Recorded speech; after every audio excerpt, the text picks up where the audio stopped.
ब्रह्मर्षि विश्वामित्र। कुशिक वंश में महाराज गाधी के पुत्र विश्वामित्र जी हुए। वंश के नाम पर इन्हें कौशिक कहा जाता है। महर्षि वशिष्ठ के आश्रम पर एक बार ये सेना सहित पहुंचे। अपनी कामधेनु की शक्ति से महर्षि ने इनका यथोचित सत्कार किया। उस गौ का प्रभाव देखकर राजा विश्वामित्र जी ने उसे लेना चाहा। जब महर्षि ने स्वेच्छा से देना अस्वीकार कर दिया, तब वे जबरदस्ती उसे ले जाने लगे। किंतु वशिष्ठ जी की अनुमति से कामधेनु ने अपने शरीर से लाखों सैनिक प्रकट करके इनकी सेना को पराजित कर दिया। अब ये तप करके वशिष्ठ को पराजित करने में लगे।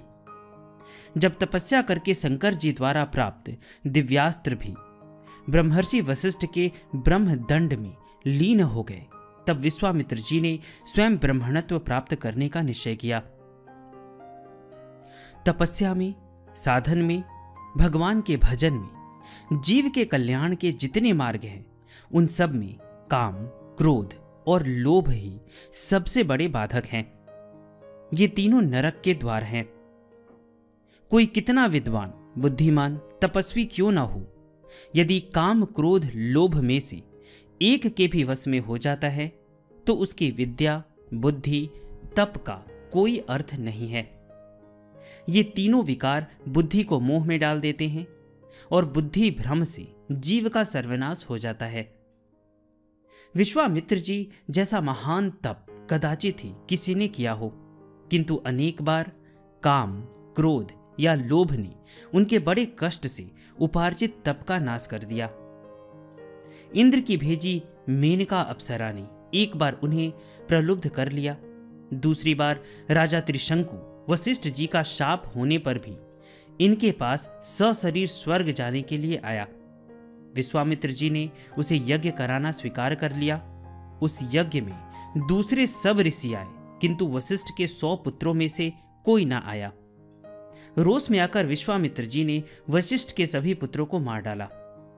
अपने तपोबल से त्रिशंकु को सद्देह स्वर्ग भेज दिया, और जब देवताओं ने उसे नीचे ढकेल दिया, तब मध्यम में ही वह रुका रहे। यह व्यवस्था विश्वामित्र जी ने तपोबल से कर दी। इस प्रकार बार बार तप के नाश से भी वे महाभाग निराश नहीं हुए। तपस्या के प्रभाव से वे इतने समर्थ हो गए कि दूसरी सृष्टि करने लगे।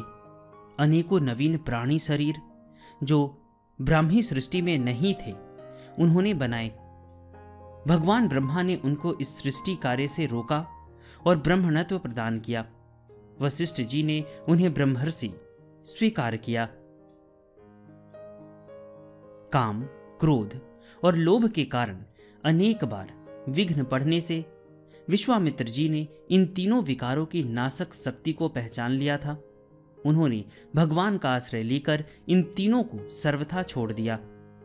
उनके आश्रम में प्रत्येक पर्व के समय रावण के अनुचर मारीच और सुबाहु राक्षसी सेना लेकर चढ़ आते और हड्डी, रक्त, मांस, मलमूत्र आदि अपवित्र वस्तुओं की वर्षा करके यज्ञ को दूषित कर देते। महर्षि विश्वामित्र इन राक्षसों के उपद्रव से यज्ञ कर नहीं पाते थे। इतने पर भी शाप देकर राक्षसों को भस्म करने का संकल्प तक उनके मन में नहीं उठा। समर्थ होने पर भी क्रोध को उन्होंने वश में रखा, लोभ को तो फिर आने ही नहीं दिया।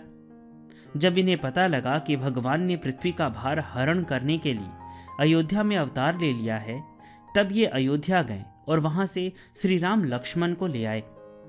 जब श्री राम ने एक ही बाण से ताड़का को मार दिया, तब इनको श्री राम के परात्पर स्वरूप का पूरा निश्चय हो गया। अनेक प्रकार के दिव्यास्त्र तथा विद्याएं इन्होंने दोनों भाइयों को प्रदान की। महर्षि विश्वामित्र जी ने ही श्री राम लक्ष्मण को जनकपुर पहुंचाया। इन्हीं की प्रेरणा से धनुष टूटा और श्री जनक राजकुमारी का श्री राम भद्र ने पाणी ग्रहण किया।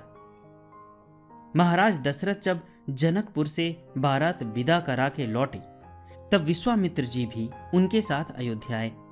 वहां पर्याप्त समय तक महाराज से सत्कृत पूजित होकर रहे और तब अपनी आश्रम पर गए। चित्रकूट में जब महाराज जनक श्री राम से मिलने गए, तब विश्वामित्र जी भी उनके साथ वहां पधारे। जनक जी के साथ ही महर्षि लौटे भी। महर्षि विश्वामित्र जी का पूरा जीवन ही तप एवं परोपकार में व्यतीत हुआ। वे वेद माता गायत्री के दृष्टा हैं। उनके अनेक धर्म ग्रंथ हैं। साक्षात भगवान श्री राघवेंद्र, जिन्हें महर्षि वशिष्ठ के समान ही अपना गुरुदेव मानते थे और अपने कमल कोमल करों से जिनके चरण दबाते थे, उनके सौभाग्य तथा उनकी महिमा का वर्णन कौन कर सकता है।